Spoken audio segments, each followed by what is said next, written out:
बड़ी खबर इस समय आ रही है। संसद के मानसून सत्र में दोनों सदनों में लगातार पांचवें दिन हंगामे के बाद अब दोनों तरफ से सहमति बन गई है। सूत्रों के अनुसार सर्वदलीय बैठक में सहमति बन गई है कि सोमवार से लोकसभा की कार्यवाही नियमित ढंग से चलेगी।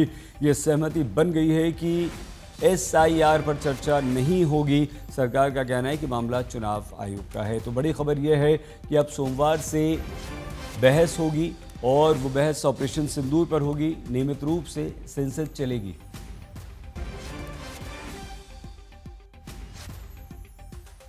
पीयूष मिश्रा हमारे संवाददाता इस समय हमारे साथ जुड़ चुके हैं। पीयूष, क्या हुआ सर्वदलीय बैठक में और किस तरह से ये सहमति बनी? जी बिल्कुल सही है। लगभग 45 मिनट ये बैठक चली संसद भवन के अंदर। लोकसभा अध्यक्ष ओम बिरला के ऑफिस के अंदर ये बैठक हुई, जिसमें सभी दल के जो सांसद हैं वो मौजूद थे, सभी जो फ्लोर लीडर्स हैं वो मौजूद थे। और उसी बैठक के बाद दरअसल ये तय हुआ कि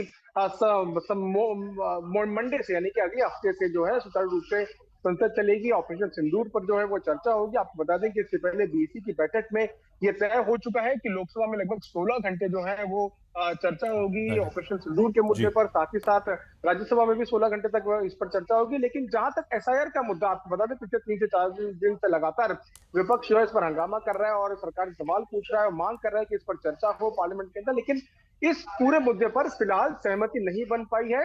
हालांकि इस बात पर जरूर सहमति बन गई है कि ऑपरेशन सिंदूर पर चर्चा हो, सरकार जवाब दे, विपक्ष प्रश्न पूछे और इसी पूरी चर्चा के दौरान विपक्ष के सांसद भी बोलेंगे और सरकार के सांसद भी बोलेंगे। अब देखना ही होगा कि किस तरह से संसद सोमवार से अब चलने वाली है।